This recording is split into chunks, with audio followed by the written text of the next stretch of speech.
এই দুনিয়ার পুরো জীবনটা এটা হচ্ছে লালসাময় একটা জীবন, লোভ, মরিচিকা, মায়াজাল।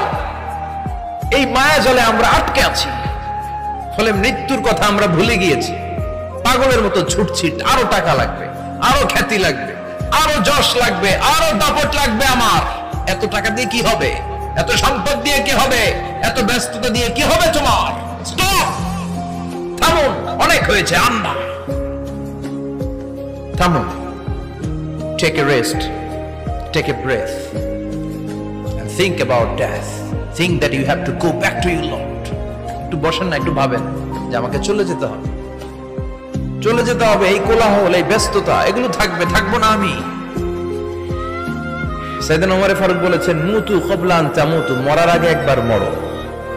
হাসিবু ক্বাবলা আন তুহাসাবু আলাইকুম, তোমার হিসাব নেওয়ার আগে তুমি একবার নিজের হিসাবটা করো না।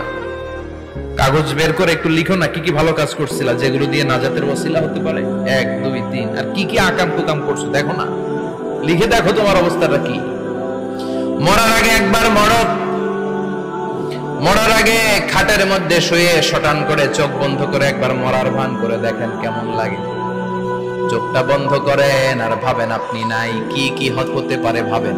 আপনার ছেলে মেয়েরা কান্না জুড়ে দিবে, আপনার প্রাণের স্ত্রী বিলাপ শুরু করে দিবে, বন্ধু বান্ধবের চিৎকার আর মাতম, স্থানীয় এলাকার মসজিদে ঘোষণা, অমুক এলাকার নিবাসী অমুক ভাই অমুকের ছেলে অমুক দুনিয়ায় নাই। সব আত্মীয়রা চলে আসবে, ফেসবুকে স্ট্যাটাস দেয়া হবে, সবাই সবাইকে জানাবে বিকাল 4টায় অমুক হাই স্কুল ময়দানে আপনার জানাজা। ছুটে আসবে, সবাই ছুটে আসবে আপনাকে শেষ বিদায় দিতে, গুড বাই জানানোর জন্য, আল ওয়াদা, বিদায় জানাতে আসবে সবাই। 4 তাকবীর দিয়ে আপনার জানাজা হবে, অশ্রুসিক্ত জানাজায় আপনার বিদায় হবে। কাঠের খাটিয়ার মধ্যে করে কাঁধে তুলে আপনার কবরে নেওয়া হবে।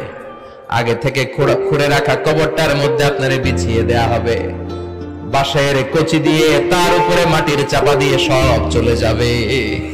ভাবেন না একবার চোখ বন্ধ করে, this is the circle of life, this is the nature of life. এটা সবার হবে, আমার হবে, আপনার হবে। এত মায়া, এত ভালোবাসা কই যাবে? কেউ থাকবে না, সবাই আপনার অন্ধকার কবরে রেখে দিয়ে চলে আসবে।